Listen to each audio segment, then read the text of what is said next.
What's up, guys? Well, I got a new box right there that I'm super excited about. I've been waiting and saving for this one for a while. So there's my old pressure washer there, kind of started crapping out on me. And in the meantime, I bought that little guy, which I actually really like. But now we're gonna open this beast up and see what that is all about. Actually stepped up my game here. I ordered myself up a Kranzle K1622TS, German-made beast. Yes, sir. Got ourselves a professional grade pressure washer now. Let's get this thing open.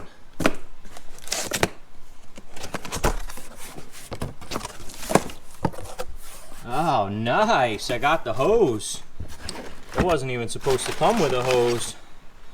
Ah, got the wand too. That's awesome. I literally paid for just the bare pressure washer, and it looks like I got some goodies with it. This is a really nice high quality hose. This thing is awesome. Oh, I'm so excited. This thing is a beast. 42 pounds. 42 pounds, this thing. Check that out. That is awesome. Got a liquid filled gauge there. This beast of a brass pressure washer head. And this thing is a 1.5 horse electric motor. So this thing is definitely still gonna go back into the bowels of the trailer as a backup. But I think this is probably gonna be the last pressure washer I'm ever gonna need. Awesome. It's nice too, because this thing's not really too much bigger than the Ryobi, so it won't be that hard to transition to fitting that in there. But the weight is ridiculous. Got this nice waterproof switch on there. So one of the first things I tested out was whether or not the deionizer was going to feed this thing enough water for its 1.7 gallons a minute. And it did, no problem. Keeping 0 TDS there. And you can see this unloader valve working. And this machine is just super quiet. And I really like that total stop function, especially like when you're doing wheels and stuff and you're not pulling the trigger that much on the gun. You know, it's just sits there being quiet, not making any noise. Not that it makes much noise when it's running either. But next order of business was to see how well it worked with the foam cannon.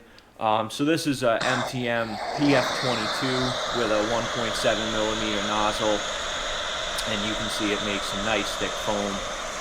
I was using the Blackfire foam stope that AutoGeek gave me with the purchase of the foam cannon, and it definitely makes some nice foam. It's a little weird with the foam with the total stop function, as it kind of has a lull and spits out a bunch of water before it actually kind of starts foaming again. But again, not a big deal at all. One of the things I was worried about with the total stop function is because on my first Ryobi, it was really hard on like 15 amp circuits. I've had issues.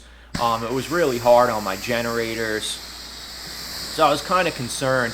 I originally wanted to get the one without the total stop function, but by the time I went to buy this one, they were kind of all gone. So I just decided to take the chance and give it a purchase. And I'm very happy with it so far. It's easy on electricity. That extra half gallon a minute of water flow is really nice for flushing soap off a panel. It works great for wheels too. So along the lines of the amount of electricity it used, it was important to me that this thing worked on my generators, and you could see both these Hondas are actually in eco mode when I'm using this thing, and it's not a problem at all. I mean, they don't even fully rev up when they're sitting there in eco mode combined together like that. So definitely a thumbs up on working with the generator easily. I would totally recommend this pressure washer if you're doing mobile. Man, it is still making me giddy every time I pull the trigger on this pressure washer. This is the third car I'm using it on, and sure, it's got great performance, but this thing is right here. and you can't even really hear it. It's unbelievable. I'm so pumped.